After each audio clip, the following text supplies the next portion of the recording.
Welcome to Comfort and Growth, the podcast that Okay, let's just keep it simple. Let's do like, welcome to Comfort and Growth. My name is Patrina. Oh, okay. So Patrina, let's get started with our vocal warm-ups. Oh, are we?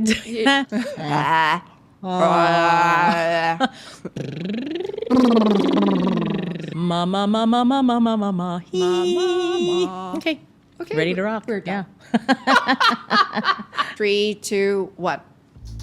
Welcome to Comfort and Growth, the podcast for people who are passionate about Petrina, personal growth, and productivity. We have special guest today, one of my favorite people, Petrina Kow. Yay! Thank you. Hi, everyone. Thanks, Crystal. Petrina, you are really one of the people who sparks joy in my heart. Whenever I see you, I'm like, oh, there's Petrina coming to pay my rent. Okay, I must explain. Thanks. I must explain a little. Yeah. Recently, actually I haven't known you for that long. Yeah. Like in the grand scheme of things, Yeah. it's been like, okay, but like instantly I knew this is a lady who knows her stuff, right? So Petrina, you are a veteran speech expert. How would you I love that. Yes. How do you describe yourself in like 7 words? I've been trying, okay, this is my little project, to not define myself by the roles that I play Yes. and the work that I do. Love that. And then I was like, well, then what am I, right? And I just, okay, this is the positive. This is the positive version. I think I'm a connector. Either of people and of dots and of ideas. I am a space holder. Yes. And I am a hype girl. Yeah. So yeah, I think I'm those things. Yeah. Okay. But then the not so, I guess, positive thing is I'm a recovering people pleaser on a journey to finding her personal joy and autonomy. Oh, I Yeah. love that. Yeah. That was such a creative brain response to that question. I just had Juliana Chan, who's my fellow Yeah. LinkedIn top voice. She's like personal branding expert. She was like trying to explain that in your LinkedIn strapline, you need to have half right brain, half left brain. Yeah. So it can be like recovering people pleaser, but also must have something like data scientist lah. So people know what you do sort of thing. Yeah. But in terms of like your speciality and Yeah. like why I said you pay the bills for me, it's because Petrina is a wonderful speech coach. Can I say that? Speech coach, yes. So I'm a voice but I think if I were to do that left brain, right, or left brain thing. Left brain. I think the dots have been joined to this point where Yes. I can call myself a voice and speech or public speaking coach. Yes, Yeah, and I absolutely. think of my mission really, I think in the last 2-3 years, Yes. it's sort of really solidified into this moment where I feel like I think my purpose in life is to amplify voices that I honor and I would love to hear more of in this world. A lot of people come to me and they have very like interesting conceptions of like what, Yeah. a voice should be. There's a lot of shoulds. Yes. It's like, Yeah. my voice is too high pitched. Or like, Yeah. I can't speak. I want to speak like in a Yeah, velvety. gravitas. I want executive presence. Yeah, Yes. Yeah. And so what is your philosophy about the work that you do? You said is it about Yeah. unlocking something in that person's voice? Yeah. I mean, okay, in a nutshell, I think the voice is like a bridge, a conduit, right? It is a connector between our psychological, mental, intellectual mind, brain, and our emotional, physical body response, right? And then on top of that, we have this thing called language, right? That we mostly express ourselves in. Yeah. That also, and all the parts that come into the various different languages that we all speak and how we come to learn those languages. And then there's also stories and habit and Like the years content, of is it? history, right? Yeah. Then on top of that, there is also so these are the all the parts that I think everybody plays into. Like we all have these bits, right? So if I were to break it down, it's almost like a 5-step process, right? It's like what I just said, the connection to them. emotional feeling, the brain intellectual thoughts, the language, so my access to language, so how Yes. fluent am I. And then the two parts that I think that we often don't think about is my own internal sense of who am I and that work, that inner work, and who's my inner voice that's guiding how I should be. And then the very last bit is when I express myself, how it lands in my audience and who it Yes. is like that is receiving this message. And there are so many moving parts. So I think what tends to happen with a lot of people is they privilege other people's point of view of who they are, and they forget all this beginning work that they need to do. So they'll hear one comment like, "Hey, your voice, huh? Like girl, ah."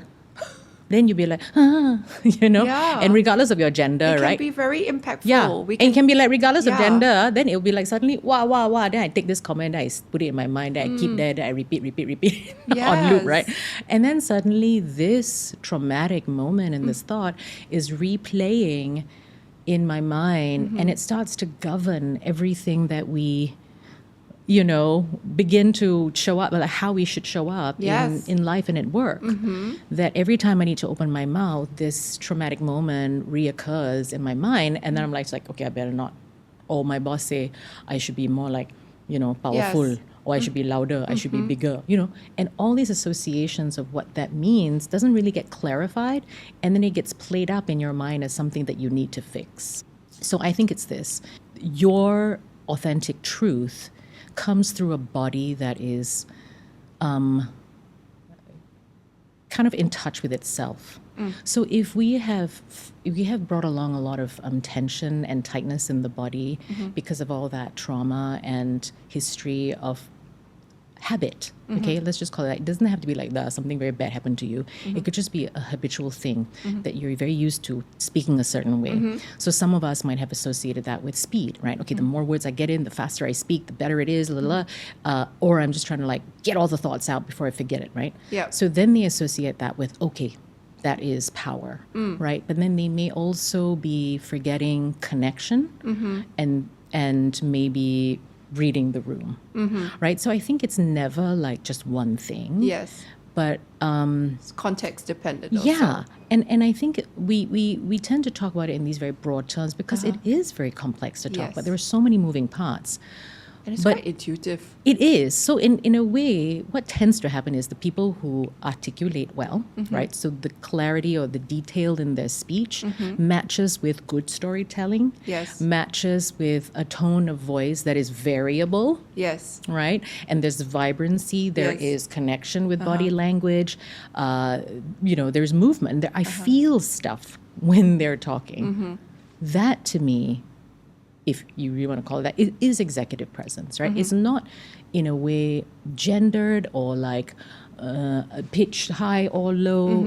I don't think it's got to do, but people hang on to those because they're easy to identify, Got it. right? But Yes. I think eventually it's those other types of ingredients that is harder to give words to or find the vocabulary around. Yeah, but And those are that's- a little bit more functional, right? Yes. So it's like Yeah. in order to receive a story, Yeah. it needs to be, easy to listen to. Yeah. Yeah. And Yeah. but so there's elements in like good communication, which is like it helps you get the message across. Yeah. And then there's other which are more elements which are more stylistic. Yes. Yeah. Yeah.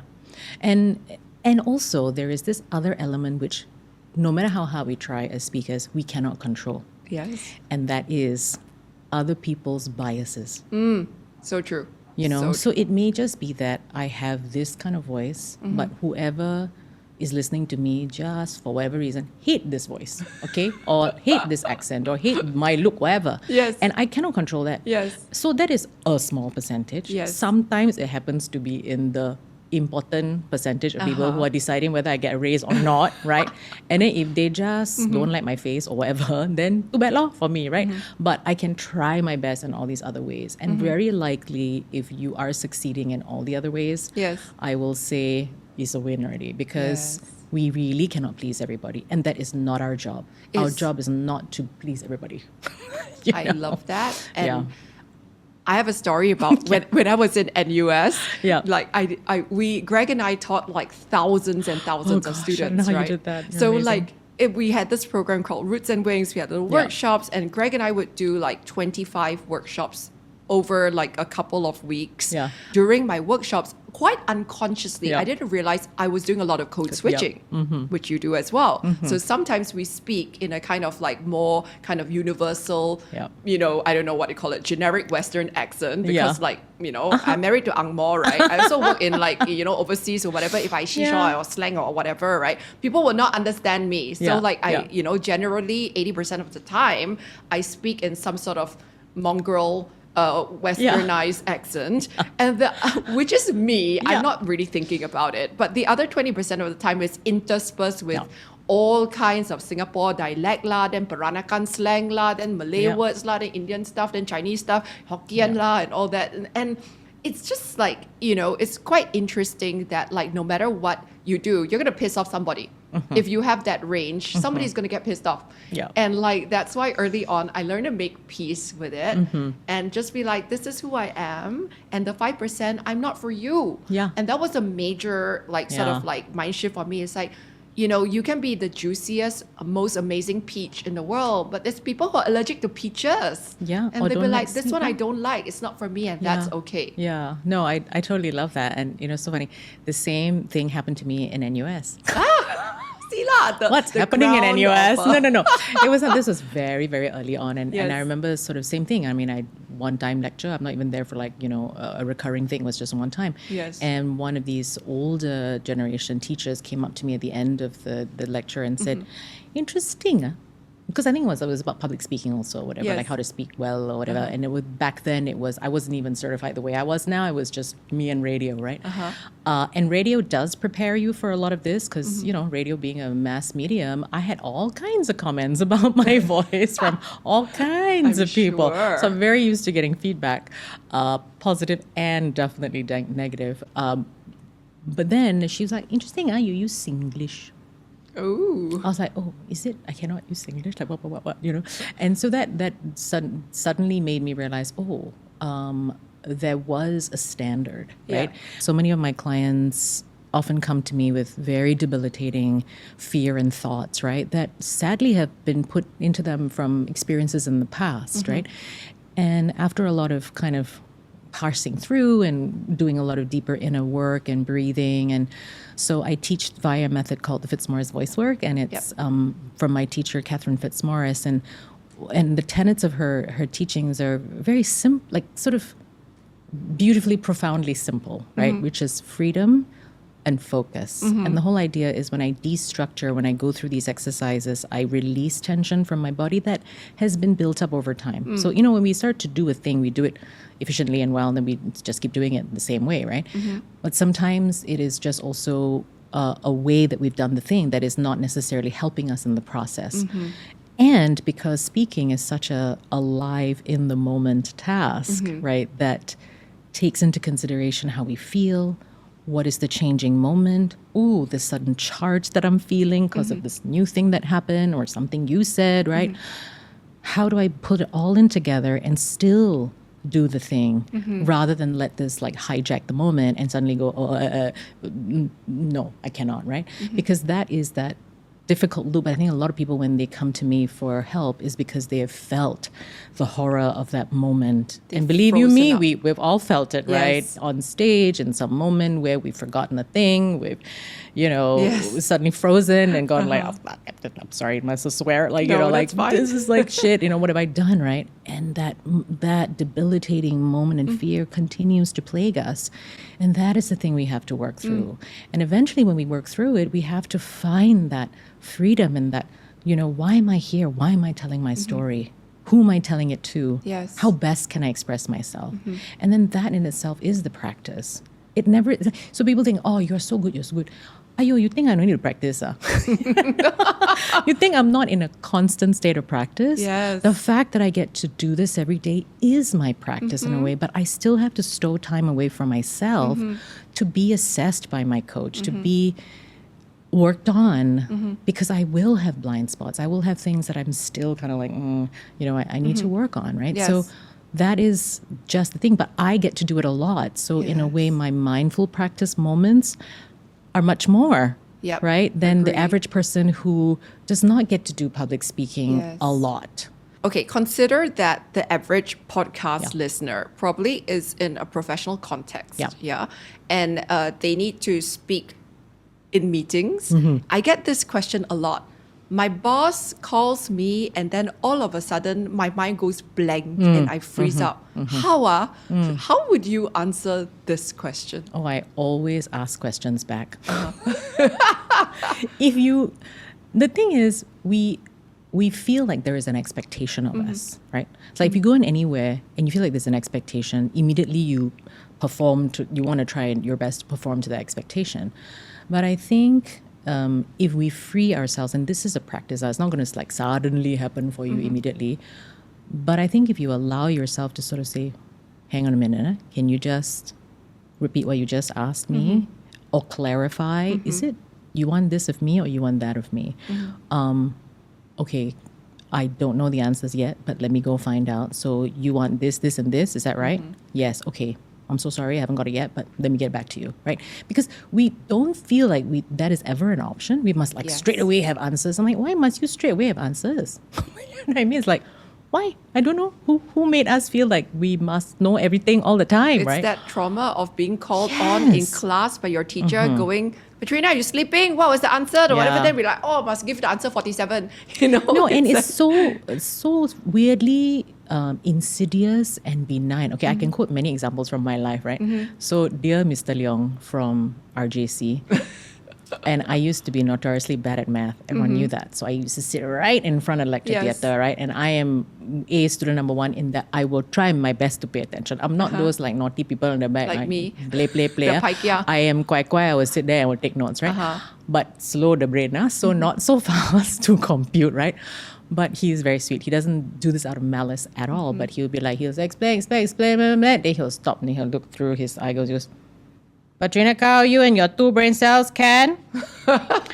And I'll be like, yes.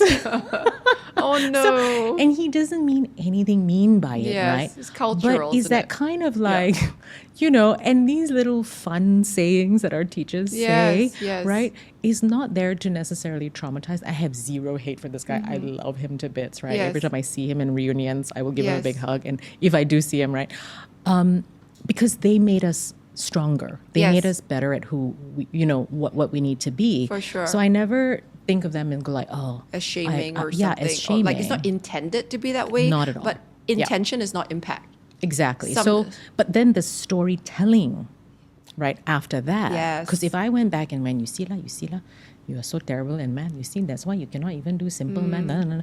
And that is the unfortunate tape loop that tends to happen. Yes. And it happened for many years. Yeah. Me believing that I had zero, ability to compute math, right? Yeah. So that is a very deep thing to undo for myself. And it's the same for so many other people, whether Yes. it's math or your voice or any other thing, right? Yeah. So that is what I'm here to say. Like, be careful who you listen to, right? That's why, when a lot of public speaking coaches out there tell you to tape yourself, then listen back over and over again and see.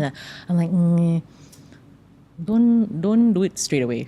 Do it with a coach. Do it with somebody you trust. Yes. And I will not necessarily trust your loved ones, your husband, your girlfriend, whatever. Please don't, because they love you, but they may not have the best things to say about things, right? Oh, So 100%. yeah, so I would go with a professional and somebody that you have done your homework to trust, because sometimes that can do deeper damage, It right? can. So I do a lot of doing sort of management of like trauma, right? Response, because people have gone to singing teachers, public speaking coaches that have told them a whole bunch of things. And they've worked so hard to try and work on those things, Yes. which were not necessarily true. It was the bias of those teachers. Yes. And sometimes that upsets me, because it feels like, oh, this person didn't need to be like, we didn't have to add to the trauma. Yes. Especially when they came for help and paid for the help. I you think know? like you remind me of something I often think of, which is I say to people, like, I'm not trying to put you into a box. I'm trying to break you out of the box you have climbed in. Yeah. And that's an important distinction. I'm Yeah. not saying that you're this type, you're this type, you're this type, but Yeah. you yourself have climbed into a certain box, and I'm actually trying to give you range. Yeah. And so that you can play. Absolutely. Yeah. Beautiful. I love that. So I want to also go beyond voice. I also want to ask you about different seasons of life. Yes. Yeah, because you have been through many different incarnations. And I admire how you're somebody who's quite intentional about seasons, but probably a lot better at saying no than I am. I don't know about that, honey. Can you Forget please- I'm a people pleaser. Can you please share a little bit about, by the way, if you're comfortable only, Yeah. about your whole journey with the whole, you mentioned that, you fell ill and Yeah. with the, yeah. No, look, I think I would not be where I am today if I didn't fall sick. And I always talk about these two gifts, right, that I had. One was at 27, my mother died, right? So my mother died when my child was only like 2 years old. Not 27 then, 29, maybe 28, 29, yeah. And as a young mother, losing your mother was seminal. Like I just didn't know anybody else that had lost their mother so young in Yeah. a way, right? It's not like it's like childhood, you never knew your mom kind of thing, but it's like, oh, I'm starting to become a mother, and then now my mother's dying, right? Yeah. And all through trying to raise my children without my mother, and mind you, I had the best mother-in-law and stepmom eventually, who were the beacons of like support and love. And to my son, who's the younger one, he's not known any other grandmother aside from, my stepmom, because he's never met my mother, right? Yeah.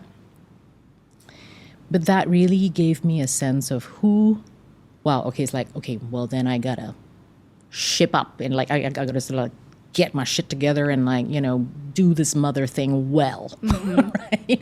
And I think when I sort of put that pressure on myself, I kind of overdid it too. And I felt like I had to prove to everyone that I had it all down, Yeah. and I clearly didn't, right? And I had nobody to admit that to. And this was pre like any internet and whatever, no support group, whatever. It was like literally, who do I know that is also a mother? I had to go and seek out these mother community because none of my friends were married with children.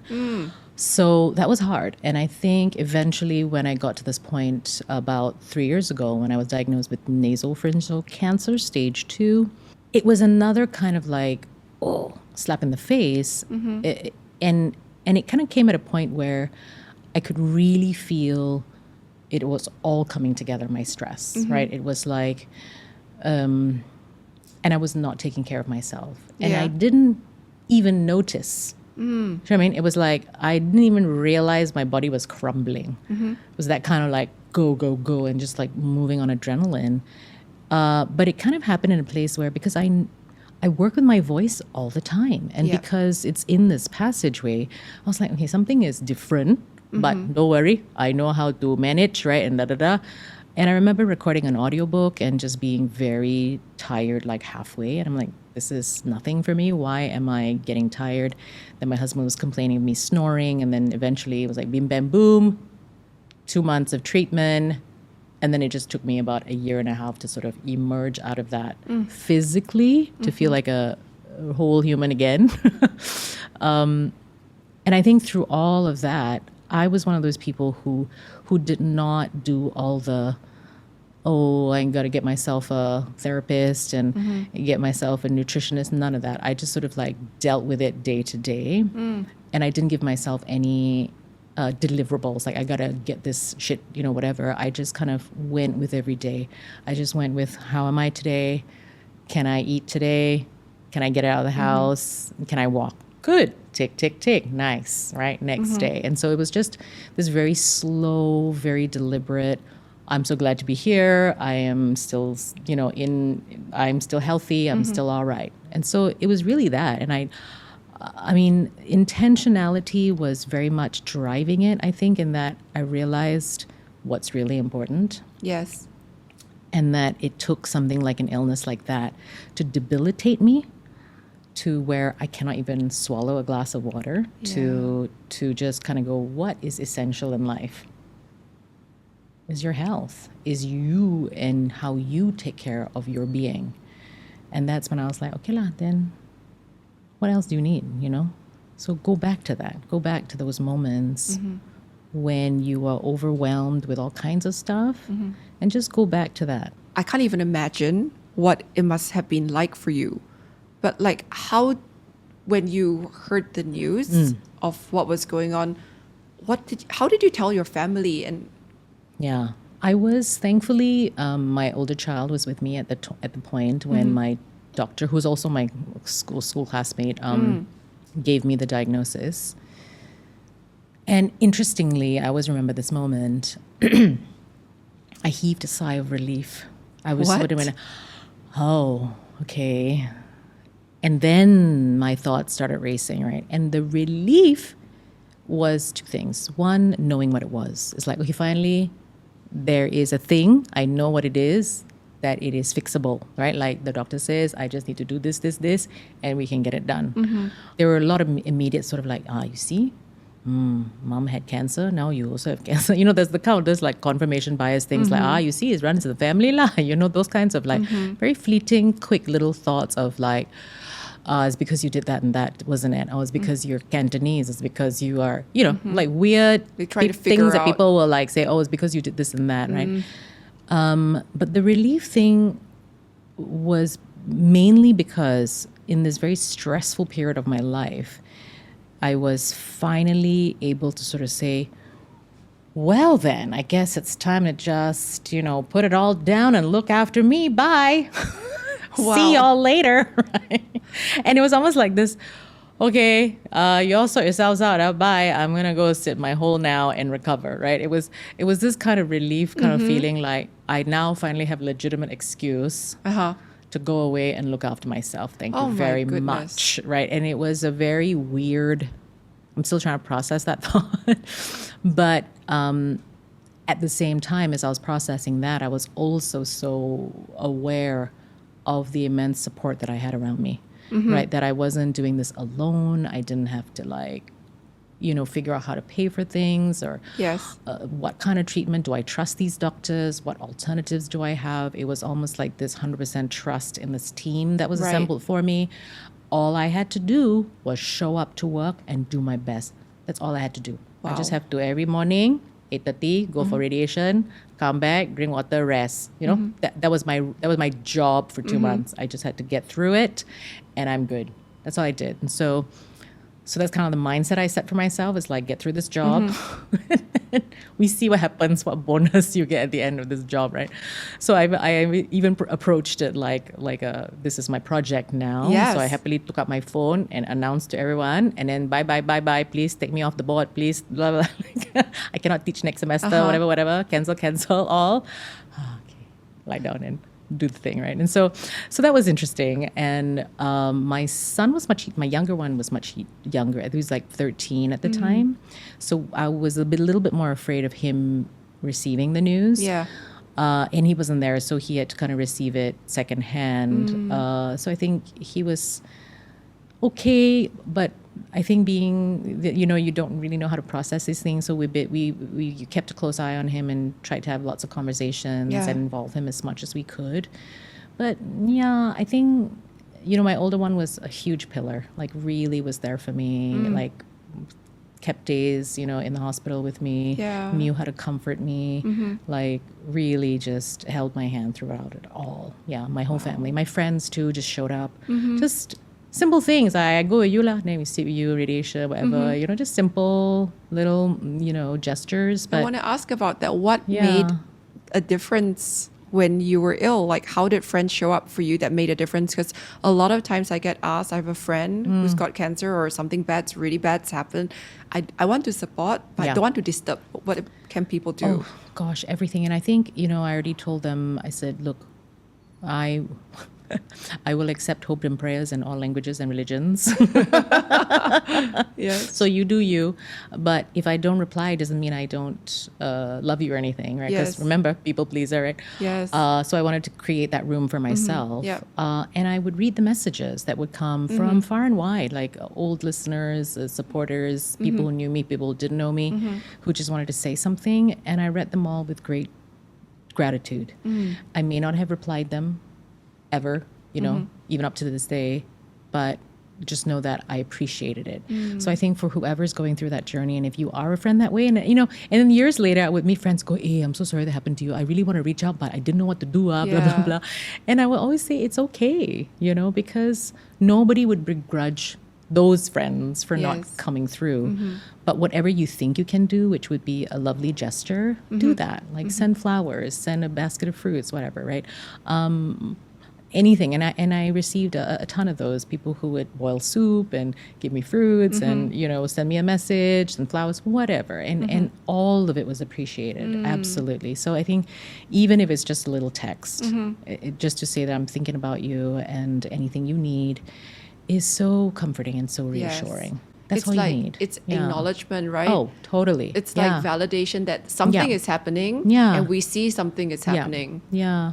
And I've even thought about these from the point of view of me being a friend of somebody in my past, long time, like primary school friend. And I hear his wife passed away and I'm like, should I text? Should I not text? Is it very weird? Like, you always have those little weird moments. Sure. But I think just say, hey, I'm thinking about you. Yeah. Anything you need, we're here. Yes. Just so reassuring. Yeah. Yeah. I mean, when you were telling your story, like so many emotions are coming at me. Like one part of me is like when you talked about the relief of getting the cancer diagnosis, I just feel like, wow, on one hand, there is such a strong feeling of liberation that you could give yourself permission to be number one on the agenda. And like, it was like you are a project. And at the same time, I also have emotions of like sadness that as a woman, we sometimes need an excuse, must have something life-threatening so that we can be unabashedly, unembarrassed about saying, I am on the agenda. Yeah. And what were our examples, right? Our parents who did everything they could. Like my mom was a working mom, right? Like I'm assuming your mom, but like she is.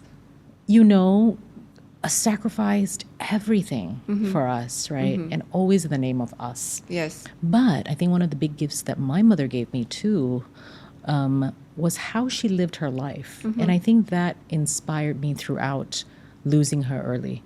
Like I saw her impact on her students. Yes. Because they all came in droves at her funeral, years after, right?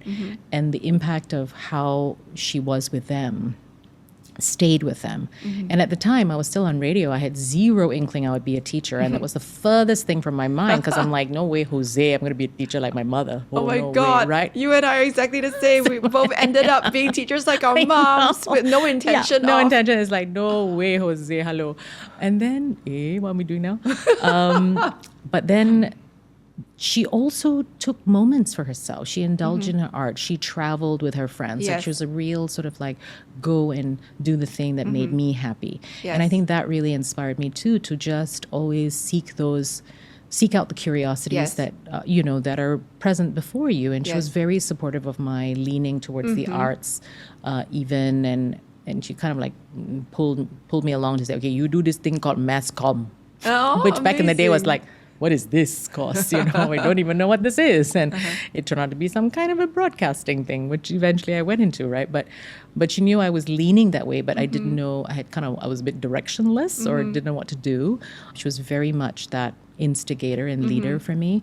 So I saw that and I think, we don't connect the dots until much later. Yes. But you are living the moment without you realizing. And I think if I would go back and sort of, if only I knew, I would have tried to be a little bit more present, right? But I think, we never know that, right? We always think like, so wasted when we're young. Yeah. But now, good already lah. That's good enough, right? We don't have to know everything.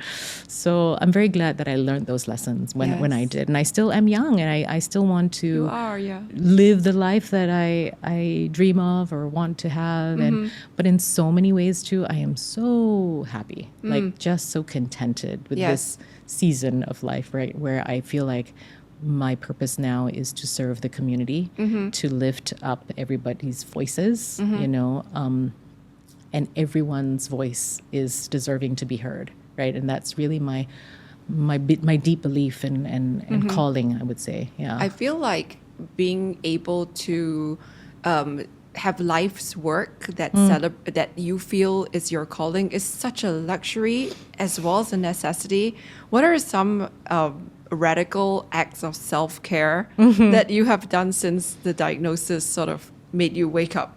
Yeah. Oh, I think, I mean, I don't know about it being a self-care thing, but definitely taking the plunge and saying, okay, I'm going to go and do these certifications. And but I always remember that I shared the story on my website that when I was presented with this conundrum about 10 years ago, before I took my certification, and I took this 5-day workshop with Catherine, right, my teacher.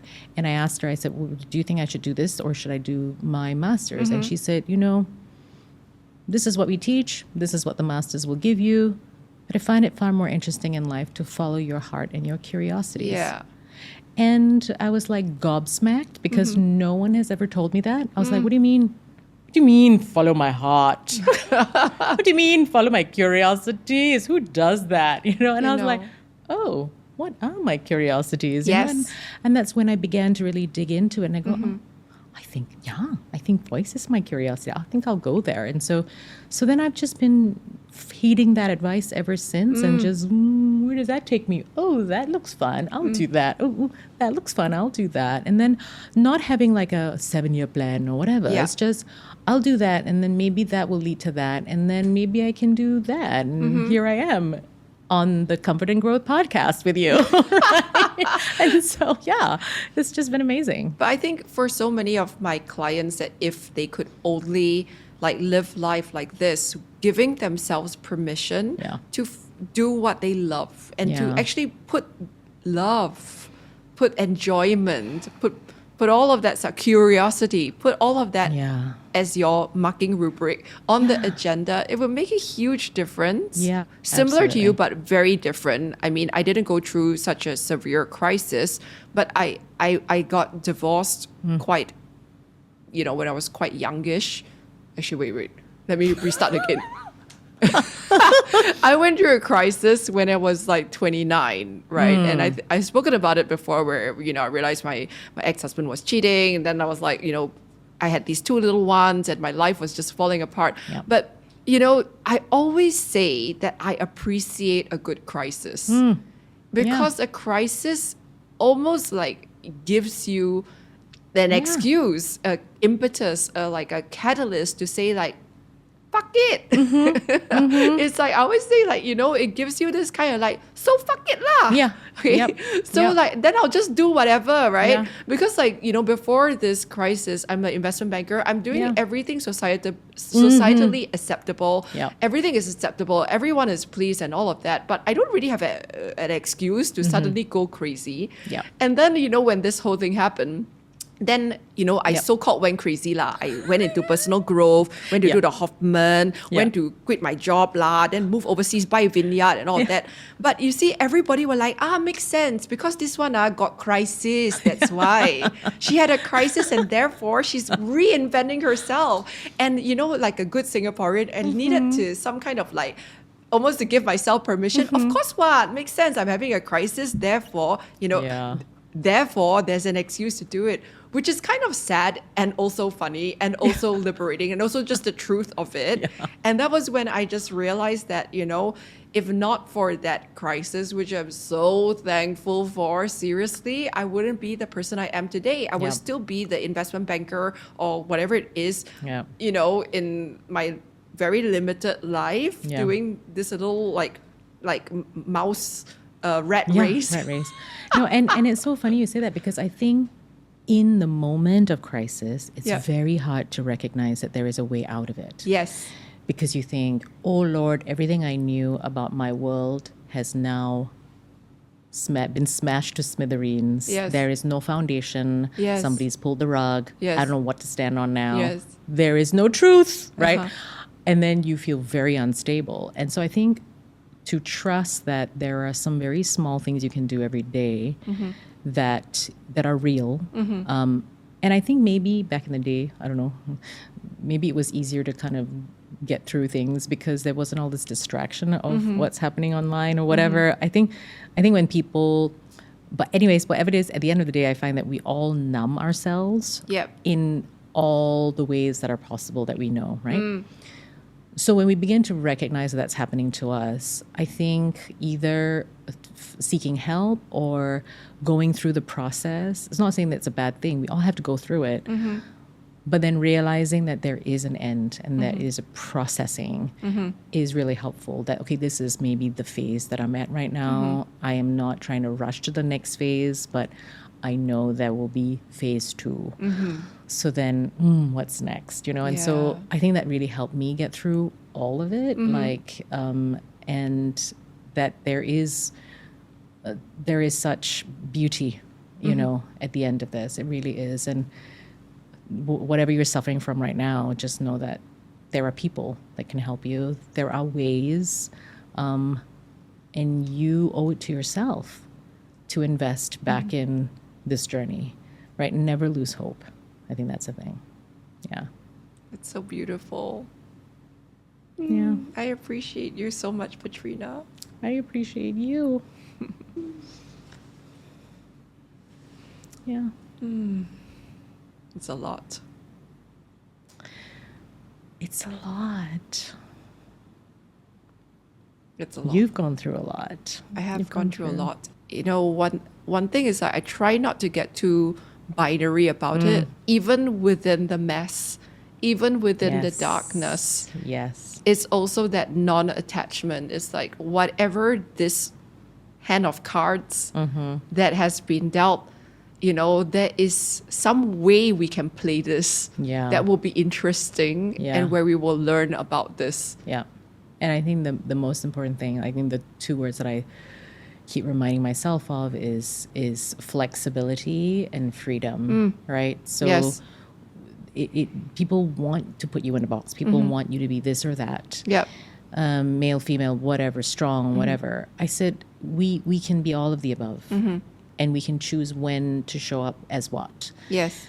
And we can combine them. We can decouple them. We can show this one aspect. We can have the other aspect. We can also retreat and be silent for a while. Yes. You know, and all of these things are applicable to our voice too, right? Because we house the entire range of complexity in our bodies. And so when we allow ourselves to finally the freedom and the skill and the flexibility to express all of that, that's authenticity, right? That's power. I love that definition of authenticity. And just a lot of practicing and knowing that a lot of what we say is in draft. I really like that one. Yes, I love that. It gives us a lot of an opportunity to have an out. You know, we don't always have to get it right. We can also say, oh yeah, that was me 6 years ago. Yeah. Jeez, who knew that I would think like that? I think like this now. Final parting words of advice, life mottos or mantras that you live by. Oh dear. You like to be put on the spot, right? Yeah, life motto. I saw this actually recently on somebody talked about this song, and I just thought this is a great song. You know, Thumping by Oh, Chumbawamba. yes. Yeah, Chumbawamba. Yeah. I get knocked down, but I get up again. You're never gonna see me drown. I get that. And I think that's really a great motto. It's like, yeah lah, of course we will fall down. Yep. But if you're not dead yet, get up and try again, no? Love it. Yeah. Well, thank you so much for always getting up with me Oh. and being my partner in crime. Yay! Thank you. And, I'll come back anytime for you, honey. yes, We can chit chat to please episode do. 25. You are anchoring my entire Deep Human office here with your amazing workshops every month. People want to waitlist themselves all the way till 2026 Oh my already. God. So thank you so much Thank for you, my dear. being my partner in crime, Patrina. And you've been watching Confident Growth, the podcast for people who are passionate about personal growth and productivity with the amazing, fabulous Petrina Kow.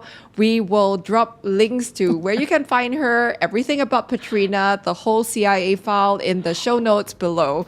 And thanks again, Patrina. Thanks, my love. Yes. Mwah. See you. Bye.